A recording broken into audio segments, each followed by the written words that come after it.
I'm hungry, what's to eat, I don't want to wait for dinner, all things you might hear when the kids get home from school. But what do you feed them without spoiling dinner? Registered nutritionist and dietitian Andrea Holwegner is in this morning with some great after-school snack ideas. Good morning. Good morning. This is a major issue for families. Yes. It's that hangry time of day where everyone's having meltdowns and going crazy.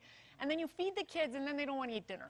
Right. Major issue. Okay, so really we want to back it up and start and look at what we're doing for breakfast, first of all. You do. What I find is that in order to fix that after-school snack, hungriest time of the day, we need to back up and go, okay, what's breakfast and lunch looking like?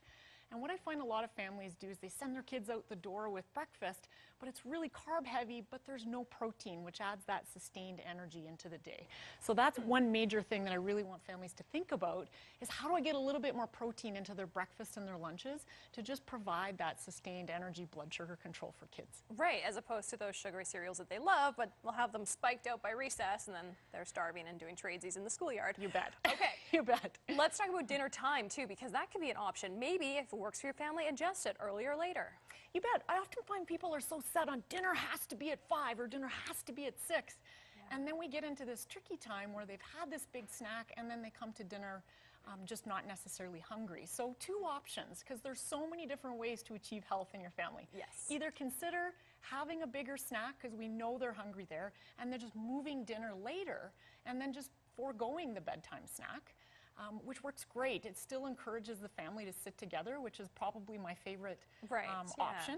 The other option is you can feed the kids early at like 4 o'clock and then obviously have a bigger bedtime snack later. That one just I find often for the working parent, everyone's eating different meals, so I'm less favorable in that option. Okay, so when it comes to the snacks, you have some great displays here. Look kid-friendly and delicious. Walk us through some great examples. You bet. So these are some of my son's favorite things, and some of these will work well for, and he's 6, okay. Yes. So some of these will also work well for lunches.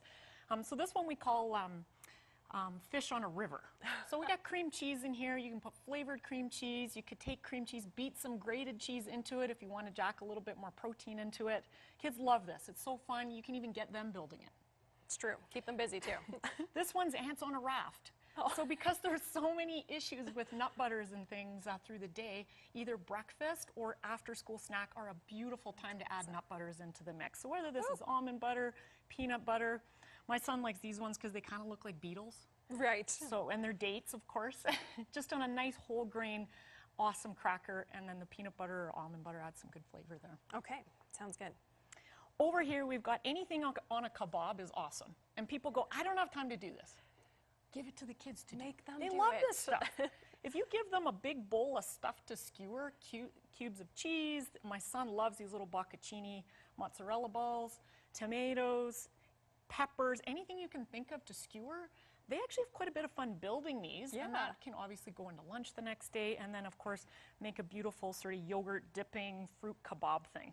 Awesome. Okay, and these are adorable. Little hummus pizzas. You bet. So a hummus pizza, and again, if your kid doesn't like hummus, you could use a cream cheese spread here. And again, I would build in a little bit more cheese into it, so we add a little bit more protein. And anything goes. So again, you can get them sort of building these. They work great for lunches as well. Who doesn't love hummus? So good. A lot of kids. It's kind of a love it or hate it. Come on. Okay, so biggest tip then, make sure you're getting the right breakfast in, getting the kids involved in preparing those snacks. We always get better buy-in when the kids are actually involved in assembling. It's true. And make sure you find the time for the family dinner, of course. You don't want to lose that in the hustle and bustle of everything with back to school.